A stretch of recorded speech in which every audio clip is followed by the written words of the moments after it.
जय यीशु। परमेश्वर के नाम से हम आपका स्वागत करते हैं इस दिन। आज हम पढ़ेंगे 1 यूहन्ना अध्याय 4 पद संख्या 4।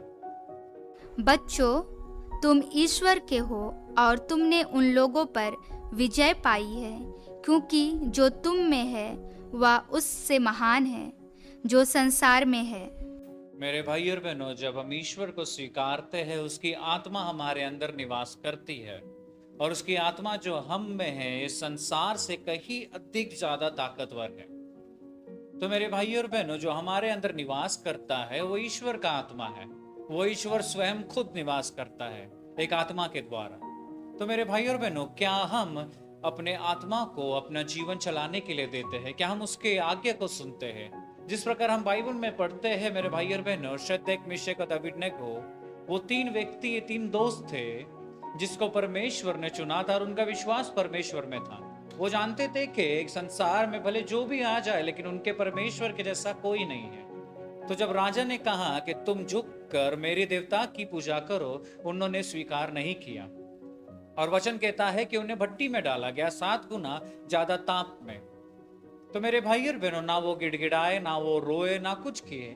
वो जानते थे कि उनके अंदर जिनका आत्मा निवास करता है वो भट्टी से अधिक है।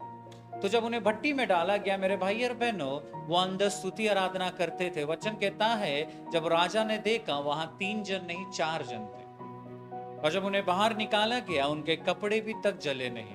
क्योंकि क्योंकि अंदर जो है वो शक्तिशाली है मेरे भाई और बहन। उसी प्रकार वही आत्मा हमारे अंदर निवास करता है।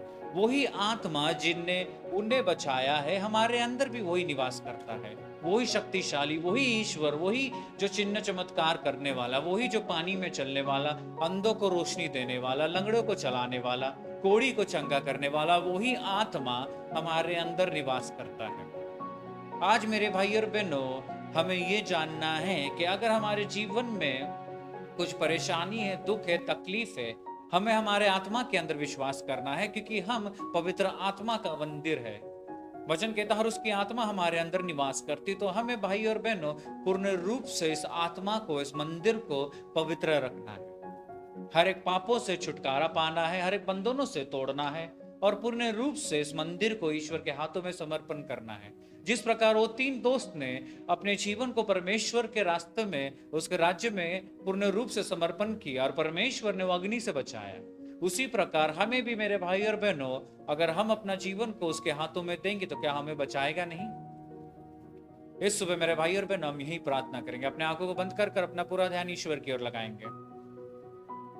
हे पिता परमेश्वर, इस दिन के लिए धन्यवाद देते और धन्यवाद कि तू एक जीता जागता परमेश्वर है।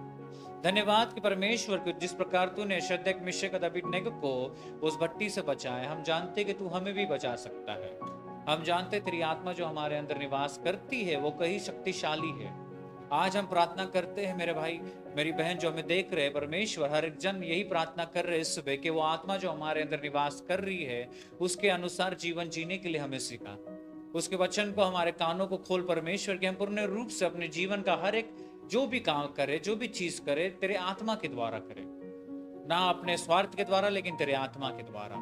और यही प्रार्थना इस सुबह तेरे नाम से हम मांगते और कबूल करते हैं। आमीन। जय यीशु।